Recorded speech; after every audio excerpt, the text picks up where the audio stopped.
Labas, kamera. Norėjau papasakoti vieną dalykėlį.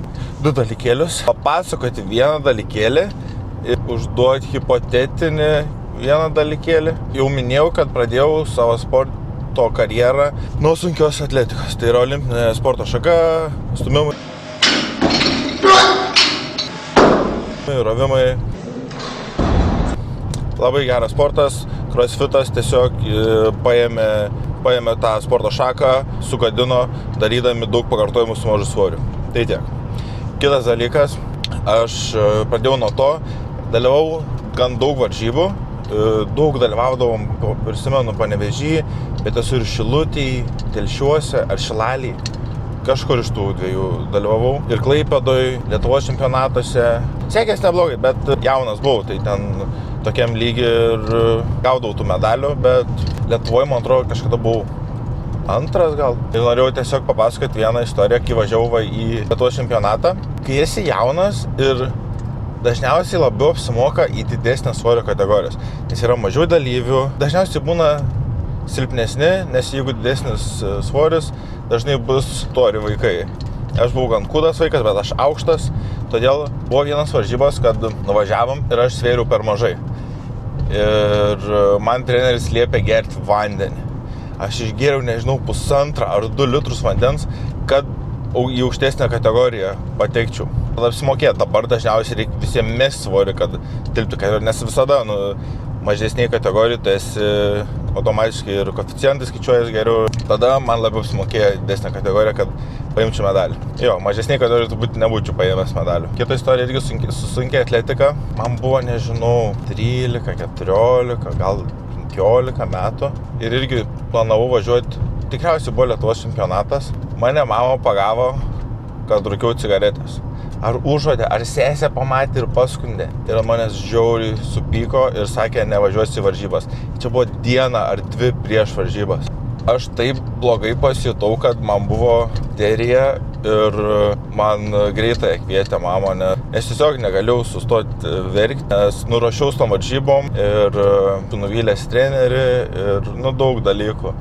Tai man buvo, tai va, bet reziumė, kai iškvietė greitai, gal mama biškai atsileido. Ir išvažiavau tas varžybas, buvo viskas gerai. Todėl nerūkykit cigarečių, nes mama pagaus, negalėsit išvažiuoti varžybas. Aš jautresnis vaikas gal buvau. Ir aplamai gal jautresnis žmogus. Kitas dalykas, tu niekada nedarai maksų per treniruotę, tu visada pasidarai maksimalius savo svorius per varžybą. Paskutiniai mano treniruočių svoriai būna pradiniai svoriai. Ar 5, maks 10 kg mažiau. Kiekvieną kartą turėjau ir blogas varžybas, bet kiekvieną kartą vis tiek pakeldavau daugiau negu per treniruotę. O dabar važiuojam pirmą kartą priduoti kraujo. Nežinau, ar kam nors reikia mano kraujo. Galbūt kažkas panaudos. Vampyrai nupirks tą kraują ir išgers, tikiuosi, kad bus jiems skanu. Šiandien yra nedarbo diena, kadangi yra tarptautinė darbo diena. Skamba labai nelogiškai, bet taip jau yra. Žodžiu, atvažiavom pasportuoti, sutikau draugelį ir jis nori papromautinti savo biznį. Prašom papasakoti. Poliruosim, paruošim pardavimui, viskas tvarkysim, Serbentų gatvė 20, prie regitros, atvykit, viską visiems padaryti. Jeigu bent vieną klientą atvesim, bus zaibys. Sportas vienyje žmonės.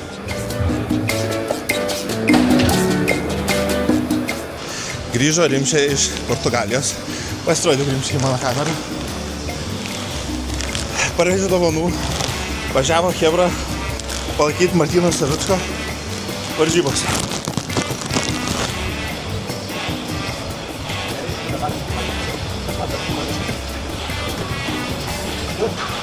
Kaip Spidermano dėdė Benas sakė jam, didelė jėga ateina didelė atsakomybė.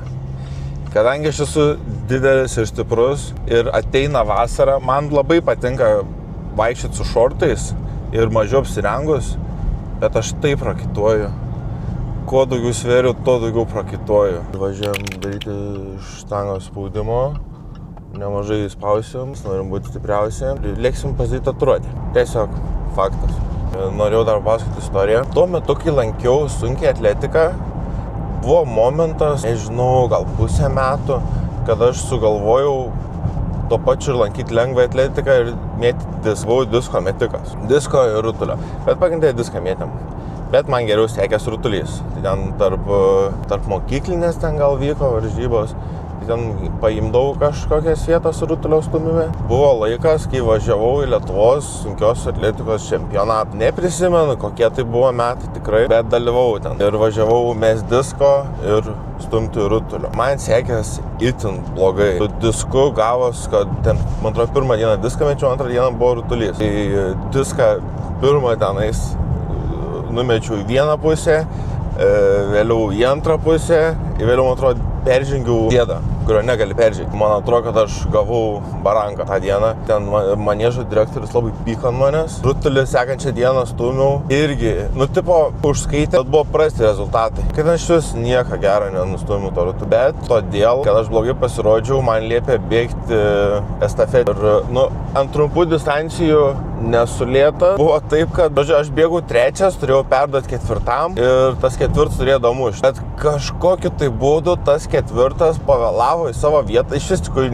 netėjo į savo vietą ir aš bėgu, jau tuoj atrodo perduosiu tą lasdelę ketvirtam, o jo nebuvo. Ir man tiesiog iš šono pradėjo reikti bėg. Ir teko bėgti. Labai sunku, aš bėgu paskutinis, man keista, kad mūsų nediskvalifikavo. Už tai, kad mes buvom 3, o visi 4 buvo. Gal tenais netaip ir rūpėjo. Žiauriai sustūmė, turiu tokią mini istoriją. Žiauriai buvo patenkinti manim, kad atbėgau, nes, ta prasme, yra sunku, kai tu pasiruošęs 100 metrų bėgti, bet tau tenka 200 metrų. Gal nėra kosmosas, tu pasitaupytum energijos, jeigu žinotum, kad tau reikia 200 bėgti. Bet čia tiesiog dvigubai daugiau netikėtai bėgimo metu sužinojai, kad reikia bėgti daugiau. Viena didelė nesąmonė. Bet buvo smagu. Tuo metu, kai lankiau sunkią atletiką, irgi kažkurio tai laikotarpiu, gal netgi buvo, kad visas 3 aš lankiau tos ir sunkiai ir lengvai ir ėjau į salę sporto. Nes pas mane mokykloje, gimnazijoje buvo sporto salė sklepe. Nusprendžiau tiesiog pasikačelinti. Ir būdavo dienų, kad aš pasikačelinu gal per laisvą pamoką ar iškart po pamokų ir tada važiuoju į sunkią atletiką. Per daug energijos turbūt turėjau, nes dabar tai nepatemčiau. Aš ten nebuvo labai ilgus laikotarpis, bet keli mėnesiai tikrai buvo. Pasidarai biskė, krūtinė,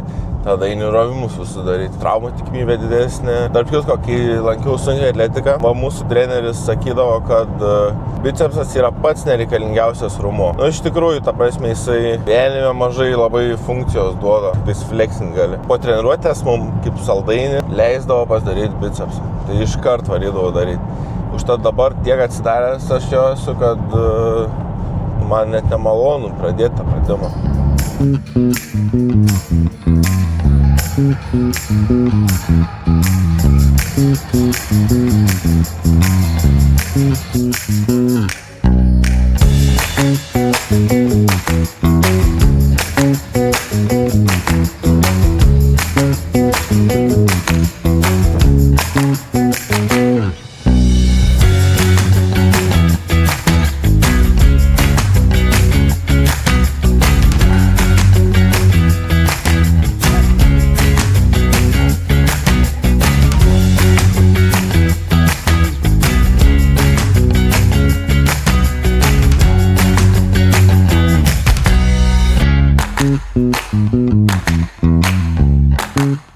Sveiki visiems, važiuojam pasveikinti mamų su mamyčių dieną. Ir mano žmona šiais metais pirmą kartą irgi buvo pasveikinta. Nepamirškit pasveikinti mamų, mylėkit mamas ir nerūkykit, nes jeigu rūkysit, jumis irgi neišleis į varžybas, tada bus jums labai liūdna.